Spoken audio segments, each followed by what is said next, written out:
Now, the topics that we are going to cover are the ones that are highlighted in red. So in the introduction, the only thing I want to talk about here is this quote, which I open up the book with, which is, don't let other people's thinking limit yours. And when I wrote this, it was probably 2011. And I thought it was so clever. And I thought it was like a big revelation for me at the moment. That I wrote it. And one of the reasons was because I was surrounded by people who were trying to tell me how to write the book. They were trying to tell me how to best run my practice. They were trying to tell me what the best practices within my practice were. There were all these voices and influences that were trying to guide me. And I realized that I was feeling limited. So I wrote this quote as a way for me to break free from that which was influencing me. And in addition to that, I wanted to add this quote in the beginning because this book is intended to influence you. It's intended to influence the reader. And what I was trying to convey was the message that although you have picked up this book with the intention of potentially being influenced, don't allow my influence to limit your understanding, your ability, who you are, who you're becoming. And now, 10, 12, 15 years later, whatever it may be, since this book came out or since I wrote these words, I realized that my current quote would be a little bit different, which would be, become unlimited in your thinking. Rather than using negatives like don't, I would say simply become, be unlimited in your thinking, be boundless in your thinking. And with this, what happens is that you will be able to include whatever influences are coming your way in a manner that translates into what you need. And this is key for our success. So that's part of the introduction, and that's the only thing that I want to share with you right there. Now, although I didn't highlight it here, at the top of this of the book here, you see that there's a quote there from one of the kids that I used to coach, and this kid, one of the things that he said to me was that he would like to be able to jump out of his tree house and survive. He had a pretty high tree house, and he had seen parkour in video, and he thought that would be really cool if gymnastics could teach me this. And the reason I share this quote is because when I started coaching gymnastics, I came in with the intention of turning my students into the gymnasts, into the prototypes, into the structures that I had experienced through my gymnastics career. And of course, little did I know, like I told you last week, that these kids were not interested in becoming another gymnast. They were interested in becoming the best version of their physical selves through gymnastics. And in order to get there, we needed to identify what it was that they wanted. And one of the kids, well, he wanted to jump out of his tree house and survive, whatever that looked like. And this is when it became very clear to me how simple my role as a coach was. It was to do two things. One, to help the kids define their goals, and two, to find practical solutions to guide them through and towards their goals. And this is when it became also very clear that this notion of setting a goal is actually the ability that we have to create purpose, to find meaning. A goal is really a purpose. It's a mission. And it's a mission bound by something that we truly care about. And a small example is right before going live here to connect with you, I noticed I was a little nervous. I was like, oh, I have like a little, do I have a stomach ache or what's happening? I'm feeling a little jittery. And I realized, oh, I'm a little nervous. And then I started thinking, am I nervous because of what happened last week? Or what is it that's coming up for me? And I realized that what was coming up for me was that I truly care. I genuinely care about what is here and who is going to show up and how this can translate into something that is of value to you. So when it comes to goals, when it comes to a purpose, it's important that behind that purpose, there is deep care, that there's a deep sense of care. And this, it doesn't matter if it's a superficial, crazy goal, like maybe one of the kids had, which was to jump out of the treehouse and survive. The other aspect of this was that in finding practical solutions to guide students, people, kids, in the case of that which I'm talking about here in the book, you have to have a process. And the question we must ask ourselves is, what process? Where do we find it? How do we create it? And those questions are one of the main topics that I tackle in this book. And I do it in a freestyle manner. Although I bucket it as best as I can, I sprinkle it all across the book. And that's going to be key for this experience together to be successful. And something I would like to share here in regards to process is that when it comes to process, what you're familiar with is that process is more relevant than our outcome or comes before our outcome. But between process and outcome, there is progress and progression. What do I mean by this? Well, when we think about moving towards a goal, towards an outcome, we have to prioritize process, which is showing up, a method, a technique, that which we have chosen, over our progress, over the change that we're creating. And when we think about our progress, we have to prioritize this over the progression. A progression being a stepping stone, a map, a technique, a method that is done in a certain fashion. And when we can prioritize our progression over our outcome, now we return to the process and become a more complete expression of ourselves. And if this doesn't make sense, simply remember that. Process over progress, progress over progression, progression over outcome. And as we go through this process together, the next 6 weeks, this will start to crystallize in a way that will translate into results. And we'll talk about what those results are later. But for now, just remember the title of your book. I went a little too far. In the book here, there's a part where I talk about a big revelation that I had. And this revelation came when I was starting to coach in the CrossFit space.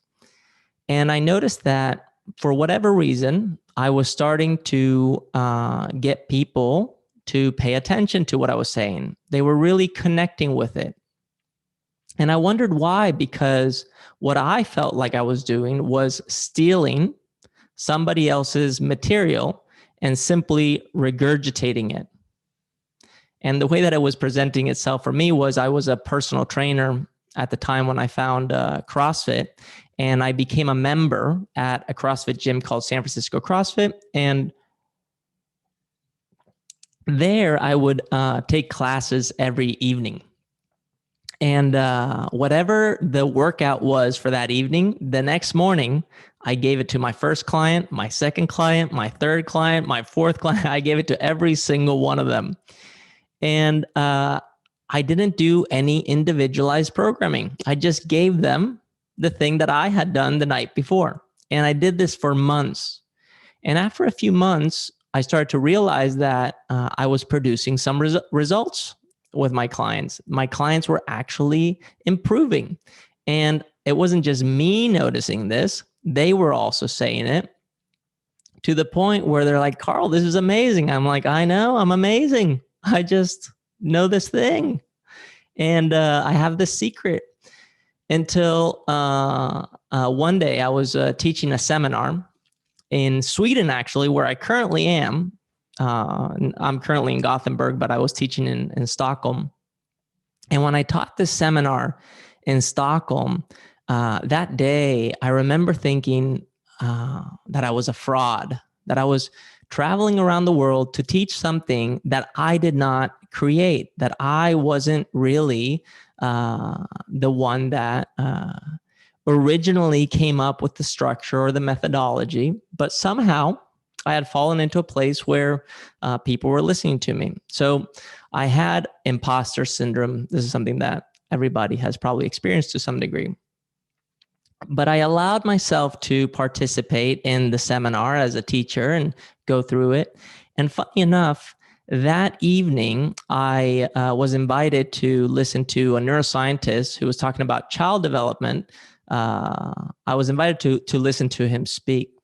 And when I was listening, something was said that really hit me. And this is something that you probably heard me say before, but I'm going to say it again because it was one of the most significant times of my life, which was when this person was talking about child development. They said that one of the most important skills for the kids that we work with is to learn how to read.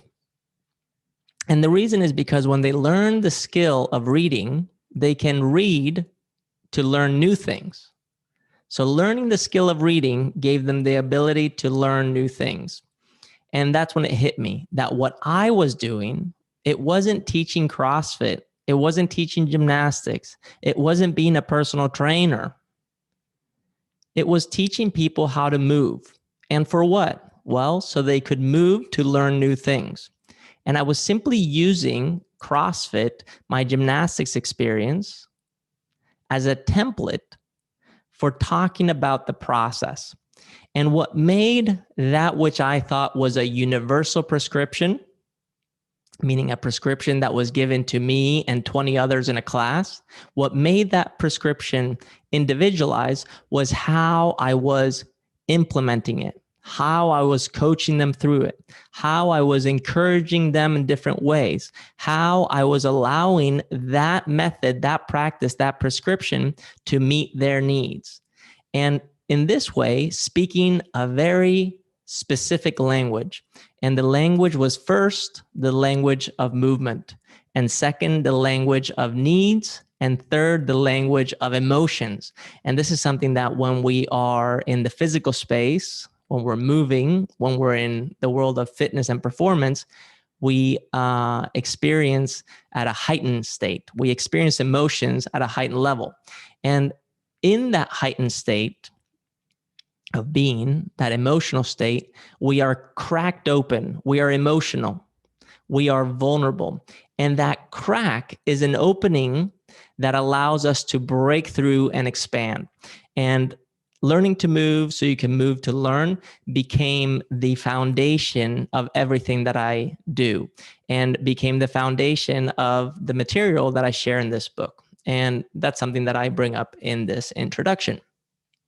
And later, I realized that in order to speak the language of individualized prescription, I needed to be able to translate individualized prescriptions into universal needs. I had to go the other way. And that's where the exploration of multiple styles of training came into play.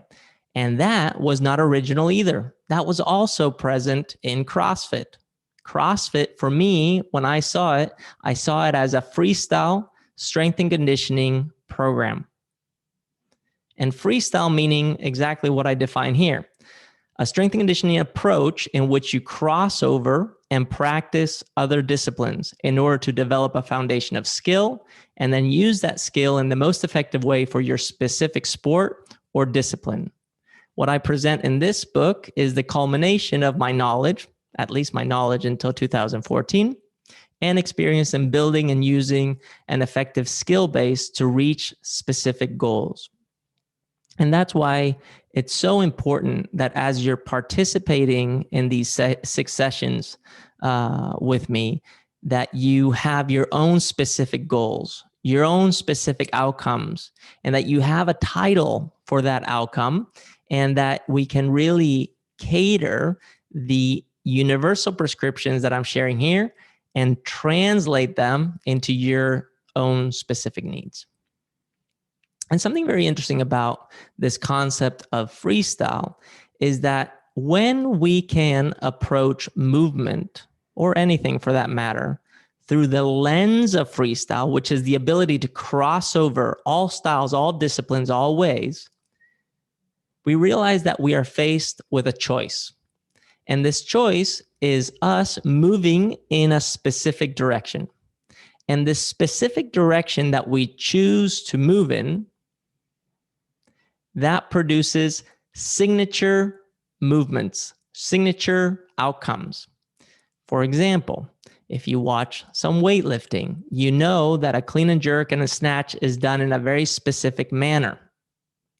But you also know that if you're watching the Olympic sport of weightlifting, you can take these names, clean and jerk and snatch, and you can translate them into lifting other objects, like a kettlebell, like a sandbag, like a dumbbell. And what happens? Well, when you lift different objects in different ways, you produce signature movements for each one of those implements that you're using. And these signature movements are the keys for unlocking the highest level of performance. Another example is in CrossFit. When I first saw CrossFit, my first opinion of CrossFit was that it was the stupidest thing that one could do. It was dangerous. It was ridiculous. It looked ugly. I had a lot of negative things to say about it. And the reason was because I was looking at CrossFit through the lens of gymnastics. But once I got into CrossFit and I started realizing why CrossFitters did what they did, which was to improve fitness by increasing their work capacity across broad time and mold domains, a mouthful, basically doing what freestyle is, they started to, and when I say they, I mean everybody who participated in CrossFit, they started to develop specific ways of moving, specific ways to moving on a bar, for example, kipping pull-ups, a specific way of moving on a set of rings, a muscle up, the way that you see it in CrossFit, which is a movement that when done in a swinging fashion and done at a high intensity does not exist in any other sport, in any other movement modality than CrossFit. It's CrossFit specific. It's a signature movement. Thrusters, also a signature movement. When we can start seeing signature movements, that's when we truly learn how to find the value that we can see across multiple disciplines. Now, I know that this is a lot of information coming your way, but you're going to be reading about it this week. And next week, we'll be able to tackle it. So what is freestyle besides the definition that I gave you here? Well, freestyle is really my philosophy to enhance human performance, specifically physical first, then mental, and then finally emotional, which when you are process oriented, they're all happening at the same time, which is something that we can address at a different time, but that is entering a state of flow, and that's also performing or breaking through into new edges of your ability. And something that I'm always looking for is that regardless of your chosen style or discipline, that you can always improve your performance by looking at what other disciplines are doing, what other styles exist out there that are similar to yours. And when doing this, starting to find key elements that you can incorporate. And this is where now in the introduction, I talk about the 4 key elements of freestyle. And what this really is leading us to is to a place where we start to explore that which we already know. Something I always tell people who attend my seminars is that everything that I'm going to share with you is something that you've already done, you already know something about. And if you haven't done before, it's going to feel so intuitive that you'll almost feel like you already knew it. And if we continue to go down that rabbit hole, you will be so excited, so curious that you'll want to know more about what you already know, but you may have forgotten or you may have missed along the way. So what are these 4 key elements of freestyle? Well, the first one is observation and description. The second one is sense. The third one is motivation and purpose. And the fourth one is technology. And we're going to dive into them a little bit. But the first one, sense, is being able to perform by feel. And something that I've said many times, and I believe I said it last week, is that true human performance can only be measured through feel. What this means is that when it feels right in your head, when it feels right in your heart, and when it feels right in your gut, then you are in alignment, you are in coherence, and you will start to produce results. Now, if you told somebody who is data-driven that we're going to measure a feel, they will tell you that you are completely out of your mind. Feelings are not measured. Feelings are experienced. But what is really an experience? It's something that produces over time something that can be measured. So when we're thinking about performing through feel, by feel, it's really becoming in tune with the sensations that we are experiencing while performing. How does it feel to do a push-up? How does it feel to squat? How does it feel to unlock a new level of performance? When we can operate through feel, we start to establish goals, outcomes that are not mechanically based, but emotionally based. And when we can access the emotion that exists at the end of the road that we don't know what it's going to be, then where we are on the path towards that destination is there. We have already arrived before we've started. Are we expressing ourselves mechanically at the level that we have imagined that emotion that is evoked from to be like? No. But we are accepting and respecting this present ability, our current ability, as if we were already at the end. This is very meta, but when we are able to live in that place, then we are always performing at the highest level we can. So the first thing that we have to do is we have to work with our senses to start to observe and describe that which is happening. Now, within our senses, there's also the topic of motivation and purpose. And motivation and purpose is the topic of movement. That's what motivation really is. It comes from the word modus in Latin, motus. And movement is change. Movement is adaptation. And purpose is the destination. And purpose is the personal meaning. And one way to move through a progression, a method, an experience is by every step of the way, every moment where there is some clarity, to share it with yourself, to make note of it. What did I experience today that was different than yesterday? How am I thinking about it? How is it physically manifesting? And ultimately asking yourself if you can measure it. When we are able to sense our performance and to work with motivation, which is showing up daily in a self-directed way, pursuing a path of mastery, which is a never-ending polishing, and doing this with a clear purpose, all of a sudden, we start to do what we are designed to do as human beings, which is to observe and describe. What is observation and description? Well, that is awareness. And awareness is the container for progress, for the unfolding.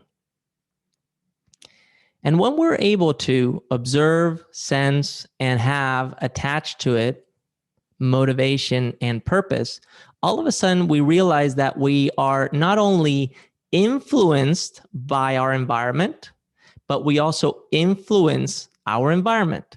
And one way that we influence our environment is through technology. And what is technology? Well, that's what we create to enhance our experiences.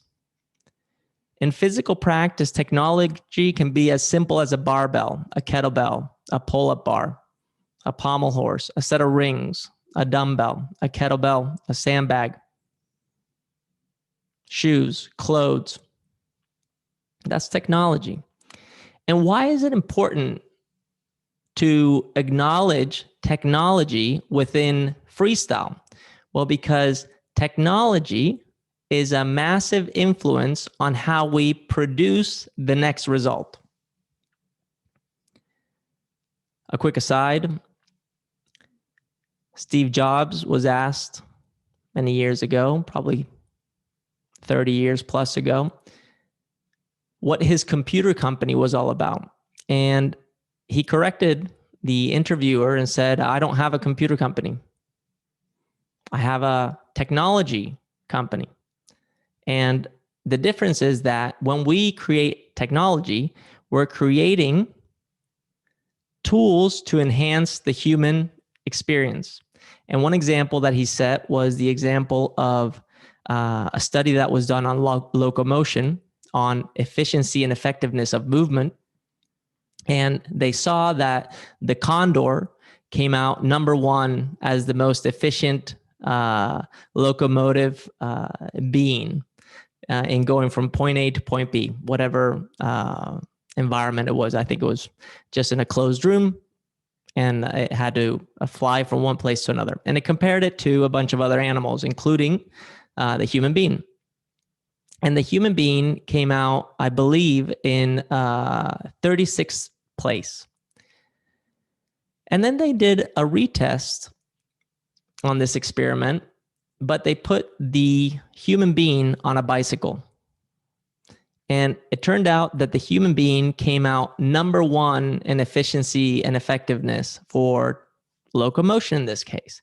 And what was Steve Jobs alluding to here? Well, that through the computers, the technology, the tools that he was creating, he was enhancing the human experience the same way that the bicycle could enhance the human being's locomotion and allow the human being to come in first place with a great margin to second place. The other thing that's interesting about technology is that as much as technology allows us to express ourselves at a higher level, technology will only take us as far as our understanding, vision, and imagination has been implemented into the creation of it. Thus, every X amount of time, it has to be updated. This is why we get updates on our phones. This is why in gymnastics, for example, every 4 years or so, through the Olympic cycle, we see a slight change in the pieces of technology used to compete in gymnastics. Maybe it's a little springier. Maybe it's a little higher up. Maybe it's a different shape. Maybe it's something that allows you to get better grip. And with a little bit more bounce, a little bit more grip, a little bit more height, what can you do? Well, you can fit in higher level skills. When you have in your skill progression maxed out that technology is no longer serving you. in the progress or enhancement of your abilities. Thus, the technology has to advance. And this is something that when you look around your fitness practice, you are surrounded by. And I encourage you, as we go through this experience together, to start to notice where technology is influencing you. Now, the main takeaways of this book are very simple. When thinking about your process and your process over your progress and your progress over your progression over your outcome, is that in order for you to become process-oriented, you have to choose. You have to choose a method. You have to choose a practice. You have to choose a movement. And when you have chosen, then begin the exploration of the most fundamental building blocks for taking you where you want to go. In other words, you are the piece of technology, and that which you choose, your method, your practice, your movement, is the tool. And this is where we need to become equal parts engineers and artists. And we're working with the body.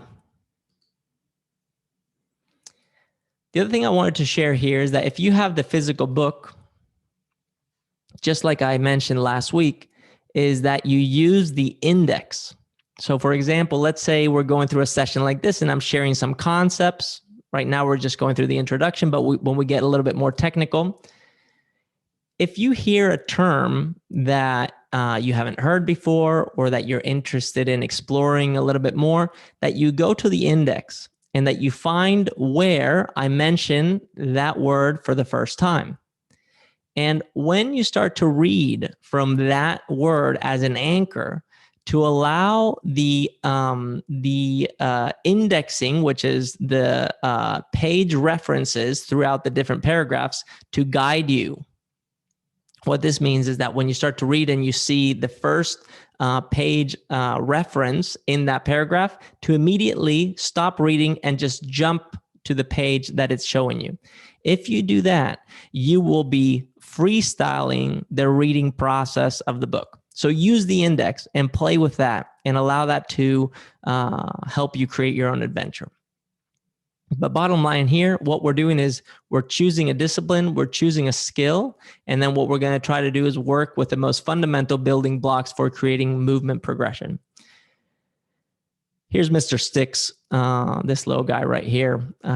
This gray guy was actually supposed to be joined by another friend, another visual friend named Styles. But unfortunately, Styles didn't make it into this book. And maybe he's just going to have to make an appearance when I create the next version of Freestyle. But Styles was very cool. He had sunglasses on. He was a little thicker than Sticks. And he was supposed to be more the meat and potatoes. And he was supposed to serve as a guide for the movement patterns. So I can't wait to bring him back. But for now, this is Mr. Sticks. And Mr. Sticks, as you can see, is a very simplified version of who we are when we move through space, or simply see ourselves as a simple being without any muscles or operating around gravity or anything like that. Now, in order for this material that I have been starting to talk to you about, for it to come out in a way that can resonate with you, it's important that you realize that I am just talking about it. Yeah, I may have written this book, but it's simply because I did the observation and description. I did the sensing, meaning I did the practices. I worked with my technology, whatever that was, and I translated it into movement, motivation, and I did it with a purpose. And the purpose was to give you and anybody who I could interact with tools to better understand their physical practice and how they were sharing their physical practice.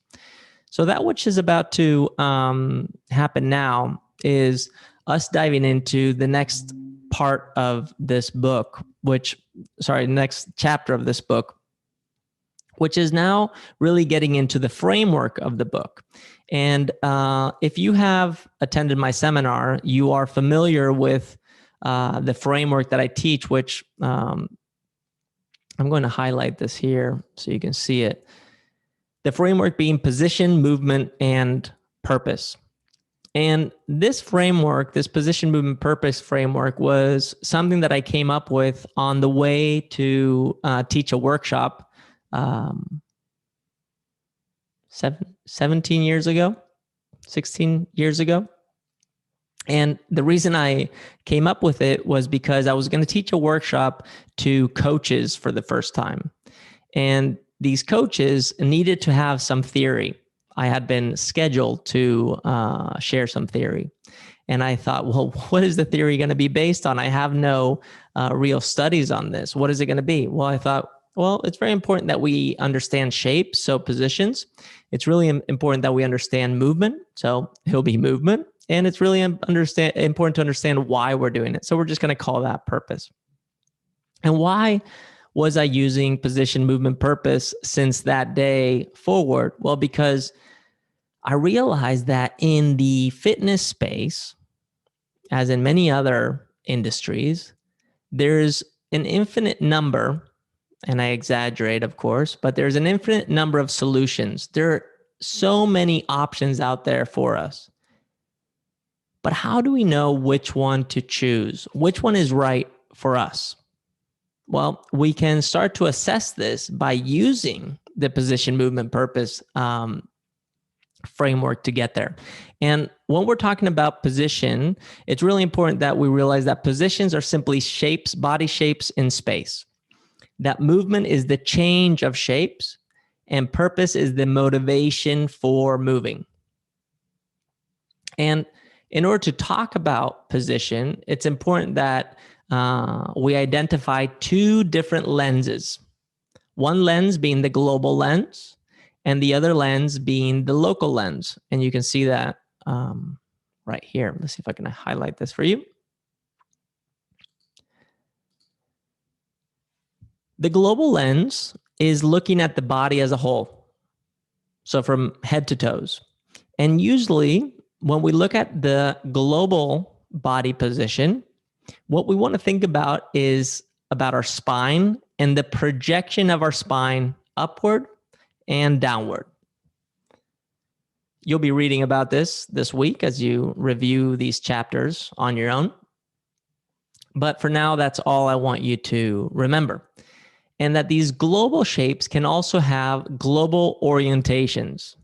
You can be standing up, you can be inverted upside down, you can be supinated facing up, or prone facing down. Now, this is biomechanics 101, and this is simply understanding that movement is shapes in space without even thinking about the influences on the movement, meaning there is no influence of gravity and there is no influence of the reason behind your movement. It's simply looking at the geometry. Now, when it comes to our global shapes, when we think about the body from the sagittal plane, which is the plane that divides us in two, there are two master positions. Flexion, which is, like you can see on the right-hand side of the image, you can see a dotted line, a dotted red line. Flexion is going forward and extension is going backwards. Very simple stuff, something you probably heard before. But if you haven't really been in studies of biomechanics or how the body moves from a technical perspective and using language like this, it's simply something to acknowledge. Now, the other global shape that we must acknowledge is the lateral flexion and extension. And this is the shapes that occur on the frontal plane, which is the plane that divides the front side of our body and the back side of our body. And then finally, we have lateral flexion. And lateral flexion is basically rotating. You're either rotating right or left, and you're doing it across the transverse plane, which is the plane that divides the top of our body and the bottom of our body. Now, in this section of the book, I set a few examples like throwing a ball from overhead, doing a cartwheel, doing a pirouette in dance or in gymnastics, and then throwing a baseball. And these, for examples, one represents flexion and extension. That's the one where you're throwing the ball from an overhead position. Lateral flexion and extension is represented in a cartwheel, as you can see Mr. Sticks doing. The pirouette represents the transverse plane and the rotational shapes, the rotational shapes. And then finally, you have a combination of all of them, which would be the throwing of a ball that has rotation, lateral flexion and extension, and flexion and extension. And when we start to see movement broken down into its smallest components and then combined, we can start to create movements. And furthermore, we can start to break down movements. And this is something that as we go through these sessions together, we're probably going to be addressing, because it's going to allow us to simplify very complex movement patterns and find the most essential, most fundamental, like I was saying earlier, building blocks for not only challenging a movement pattern, but also pushing that movement pattern to the next level.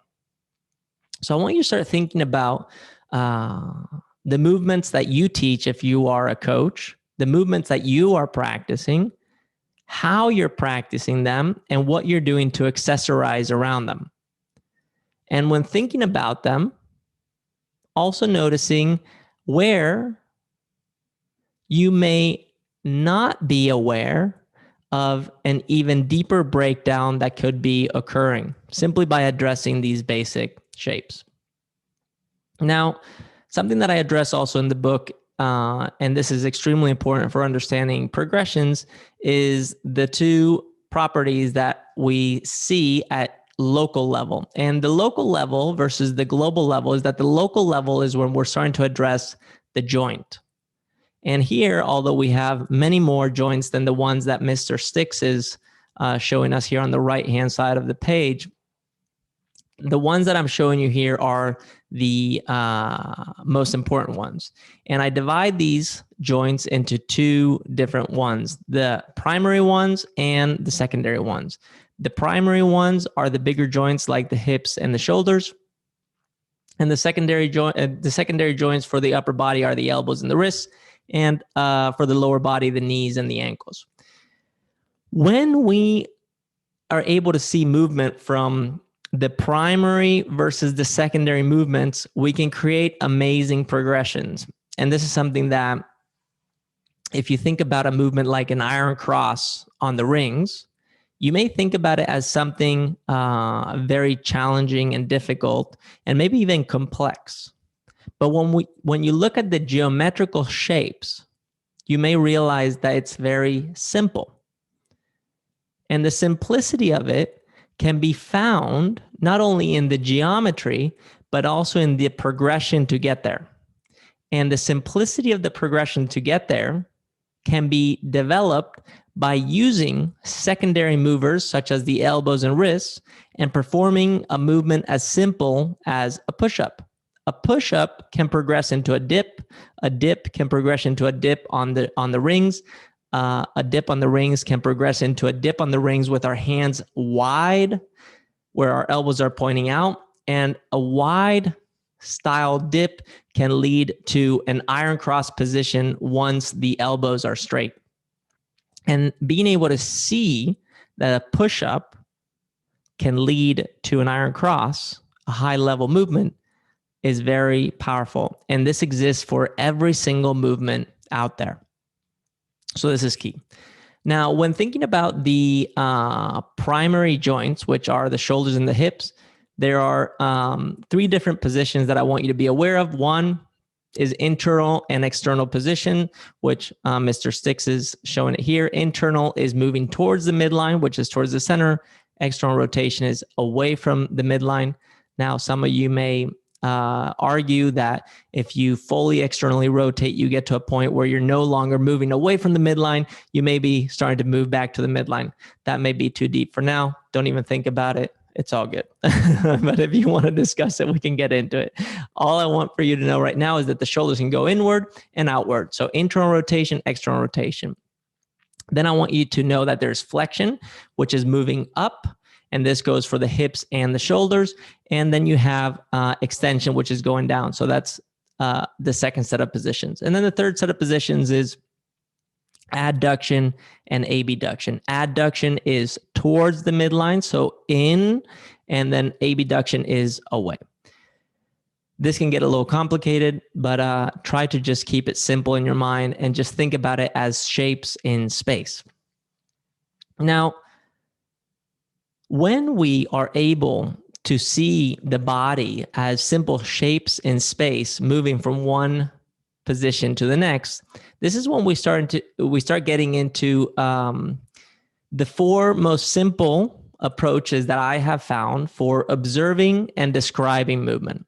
And now, why is it important to observe and describe movement? Well, because it's the number 1 key element for learning how to freestyle. So in observation and description, we have 4 frameworks or 4 lenses, 4 approaches. The first one is called start, transition, finish, STF. The second one is pushing and pulling. The third one is shift, connect, flow, or SCF. And then the final one is functional movement. Now, what is start, transition, finish? Well, start, transition, finish is simply acknowledging that every movement has a beginning, every movement has an end, and that movement from start to finish goes through a transition. This transition can be simple or very complex, depending on what movement you're looking at. But if you can find your start and your finish, usually the transition becomes the anchor towards creating a progression. And this is so powerful because in addition to the transition being the anchor for creating a progression, which we're going to dive into a little bit later, the transition happens to be that which our brain captures when seeing movement. For example, if you're watching somebody walk down the street, you will notice them moving from point A to point B, and you'll see them shifting from one leg to the next, from one step to the next. Your brain will pick up the change in shapes. But if you observe a fan, a ceiling fan spinning around, although that one has a start and a finish, the transition is so constant that you see nothing. It disappears. So one thing that we want to learn how to do is to create frames.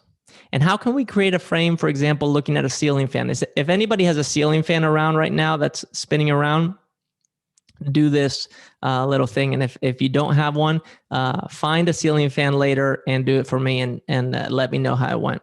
But what I want you to do is I want you to look at the ceiling fan and I want you to watch it spin. And I want to see if you can count the number of blades that it has. If you're able to see the number of blades that it has, it's probably moving too slow. If you're not able to see the number of blades and you just see a blur, I want you to do me a favor and just start blinking. So looking at it and blinking. And notice what happens when you blink. There's a pause. That pause right there, that's a transition frame. And that's what we're going to learn how to do through this freestyle framework. Learn to create frames. In gymnastics, something that happens is that when you spent enough time in a gymnastics gym, you can hear somebody do a tumbling pass and you can guess pretty accurately what they did just by the sounds that they are making. And those sounds are marking transitions.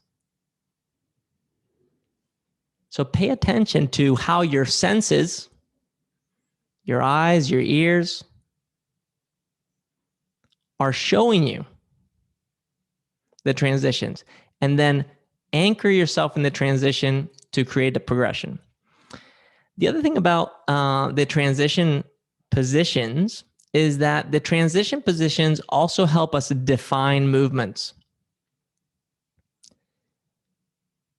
I set an example here where if you take a squat and a deadlift that have movements at hip level and at knee level, and you compare them, the deadlift in the transition position and the squat in the transition position are different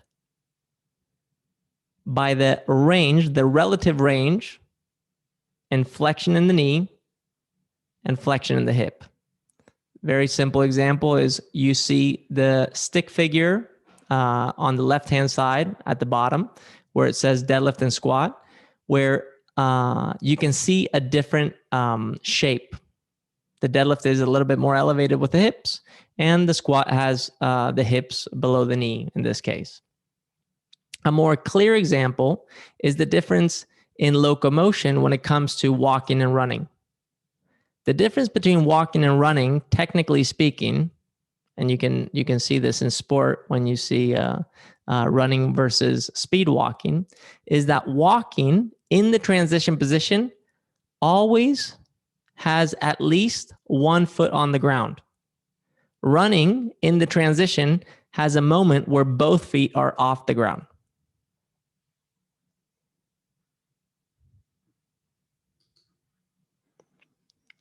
So in the transition position, we can find progression. And why do we care about this? Well, because when we learn how to find progression through the transition position, we can start to make corrections. And this is something that I talk about here when addressing a story of a gymnast that I used to train with who had several shoulder surgeries, and he was struggling to do a certain element. And when we started to see how he transitioned in and out of them, and we started to relate them to very basic movements, all of a sudden we started producing very strong outcomes. And this is something that's very powerful and everybody really cares about.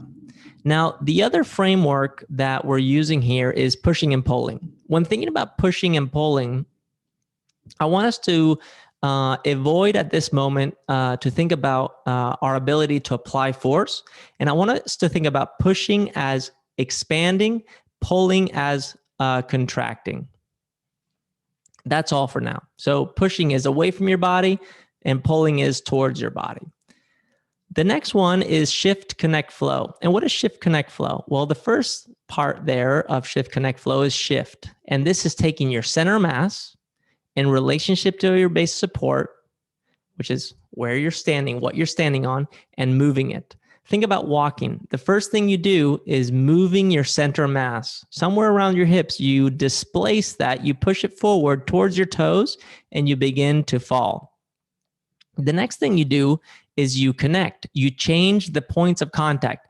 You pick one foot up to place it further away from you. You place it where you're falling towards. And then what happens? Well, you keep shifting and connecting, and that creates flow. So shift, connect, flow is something that even happens in a squat, in a push-up, in a handstand push-up, in something that doesn't look like it's moving horizontally.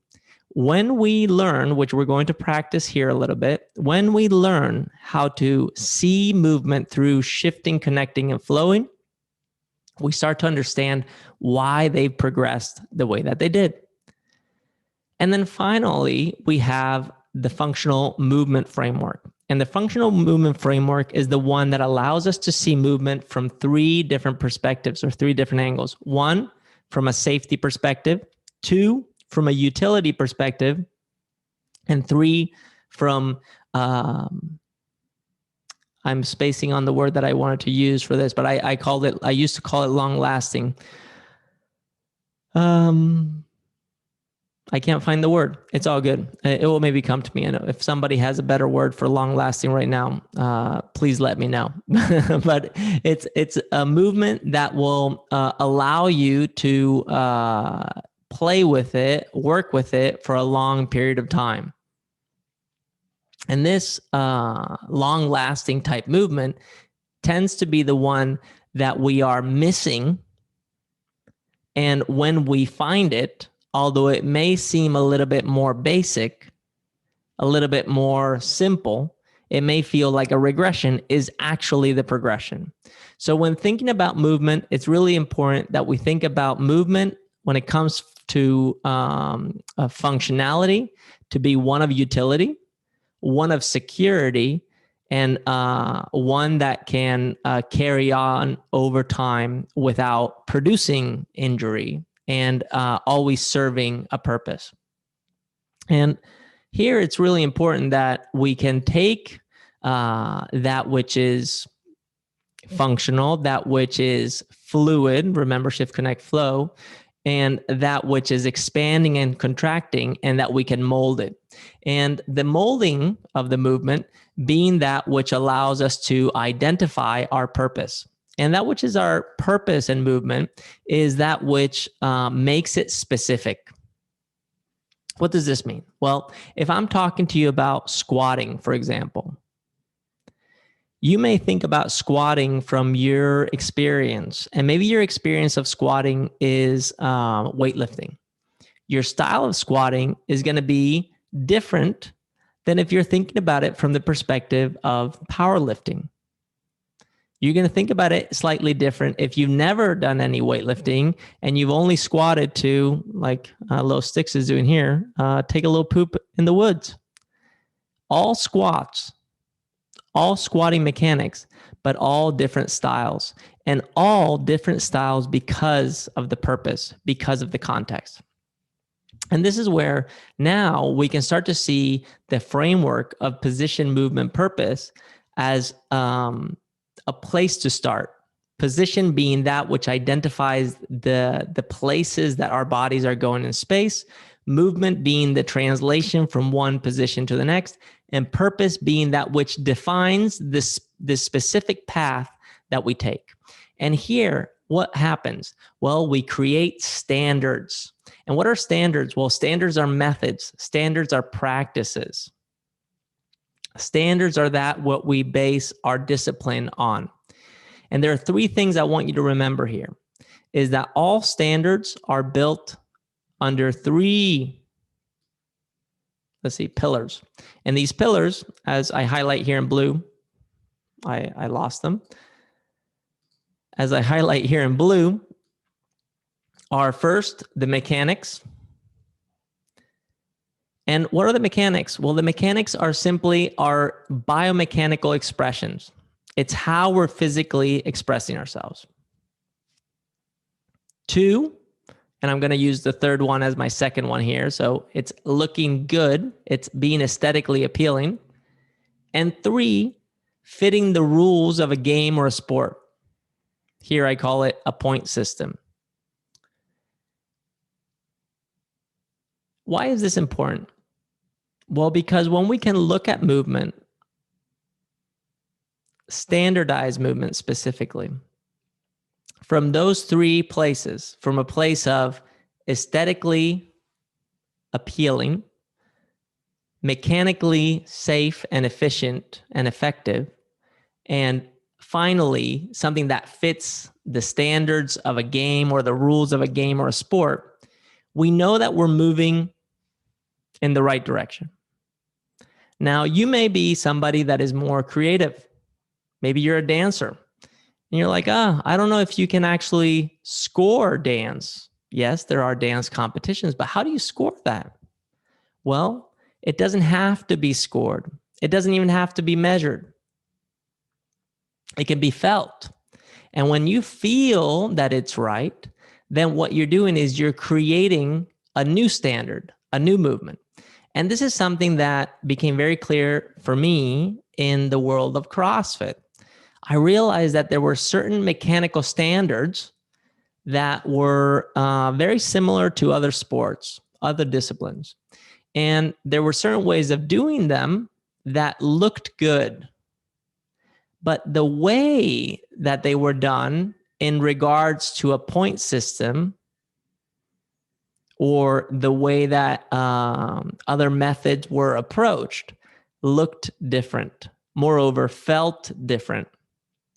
Thus, something very unique was happening. A new sport was in the making. And a lot of people have always asked me, why did you stick around CrossFit so long when you're clearly not a CrossFitter? Well, because the excitement of CrossFit, especially 15 years ago, was that it was in the making. It was being created. Now we're at a place 15 years later where there is a point system. And these point systems are very intertwined with the mechanics and with the looks. If you see the best performers in the world, in CrossFit specifically, they look good doing what they do. Those who don't look good doing what they do, meaning you're kind of like, oh, I'm not sure if I really like this, or if it's aesthetically appealing, or if it's something that my eye feels attracted to, those are the ones that tend to fall a little short or unfortunately get injured. And that's where, when we start to address the mechanics, that which we are wired to do, we can produce, as I say here, sexy outcomes. Now, this is beautiful because it can reveal a lot about how we perform. And the last thing I want to say here is that if we take, for example, I have this little picture of myself. I think I'm 14 in that picture, or 13. I'm not sure, but I'm 14 in that little picture, and I'm on the rings, as you can see. And I'm in a support position doing a little L-sit. Now, something that's interesting here is that if you think about my hand position and shoulder position, my hands are slightly, very slightly turned out like this, okay? When you turn your hands out just a little bit like this, what you're actually doing is you're helping the straps, that which is holding the rings up, you're helping those straps move away from your arms. When you help those straps move away from your arms, you're doing two things. By externally rotating your hands, by externally rotating your shoulder, is you're positioning the shoulder in a slightly stronger position, so mechanical advantage, plus you're taking the straps away from your body, which in gymnastics, if the straps touch your body, you lose points.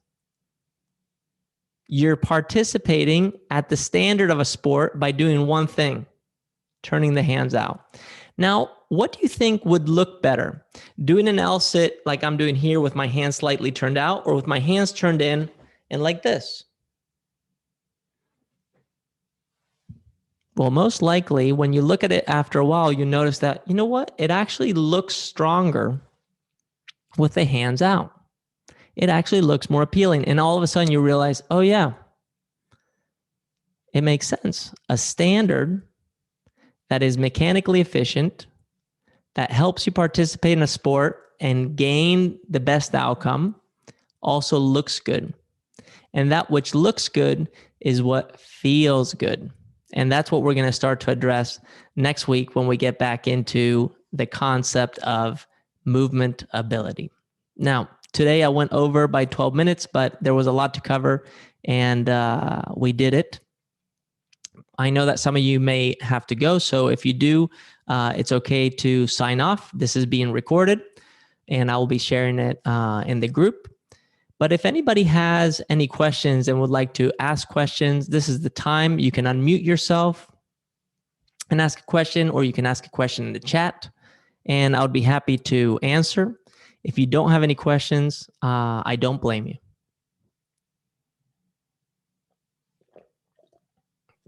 I see James is good. Thank you, James. Hey, Carl. I had I guess just a comment, or it's like when I think about movement, I like part of my like default like thought patterns go back to developmental kinesiology and like innate human movements, especially as babies. And I really was I I guess I'd never thought about it towards like the adult side of things, outside of like a rehabilitation mindset. But you talked about, oh gosh, the purpose, the motivation for a movement. I started thinking about that, like babies, we humans as infants are driven or motivated to engage with our environment, and that actually like develops like the stability and like innate movement patterns. And it's like the motivation actually precedes the movement itself. And then like you almost can kind of use that in reverse. Like you said, you learn to move, then move to learn. And it just like that really kind of hit home for me today. And I just really appreciate that. I love it. I love it. I think it's such a big deal to realize that as much as we are influenced by our environment, we influence our environment. And that relationship right there is, I think, at the root of consciousness, of being aware. And that awareness, although we may be using logic right now, and then we may be using language to share it, is something that is innate, right? It's alive in us. It lives in us. And that which is innate, that instinct, is also at the root of understanding freestyle. My attempt here is to have gentle conversation around certain topics to try to lead us to realizing that our instincts contain the blueprint for exactly what you just shared. And I think that's very powerful. So amazing. Yeah. Thank you for sharing that. I really appreciate it. It's very cool. Yeah. Yeah. And it's like also so deeply connected to thriving in general, right? Like, I mean, if you look at a child that is neglected and unloved in such a way that they do not have the motivation to engage with their environment, they literally die. Like children in Russian orphanages die from a lack of engagement with the environment. And there's a lack of like entering into the world and entering into movement. And yeah, it's so, I mean, it's not just like this primal instinct. It's like almost the very essence, right? Like it's so interesting. Yeah. It's a very, very big deal. And I can share a personal story. I'll do that off air in a little bit if anybody wants to listen to it. I can share it and maybe it will resonate with you in a slightly different way.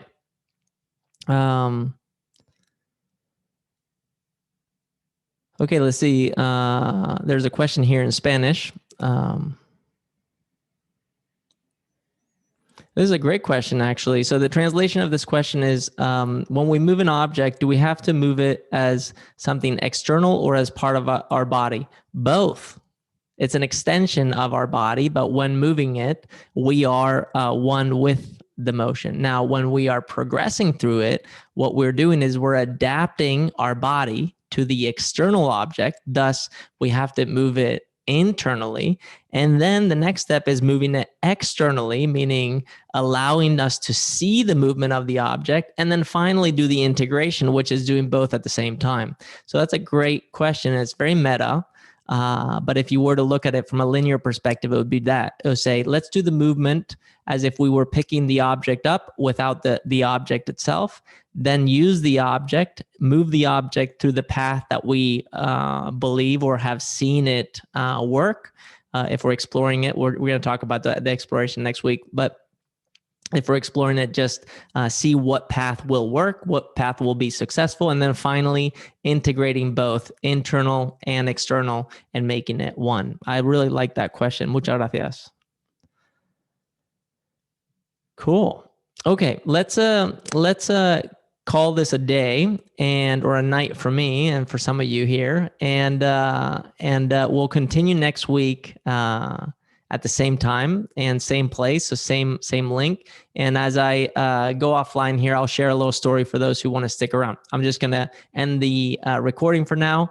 Thank you so much for being here. You guys are awesome, and I'll see you next week.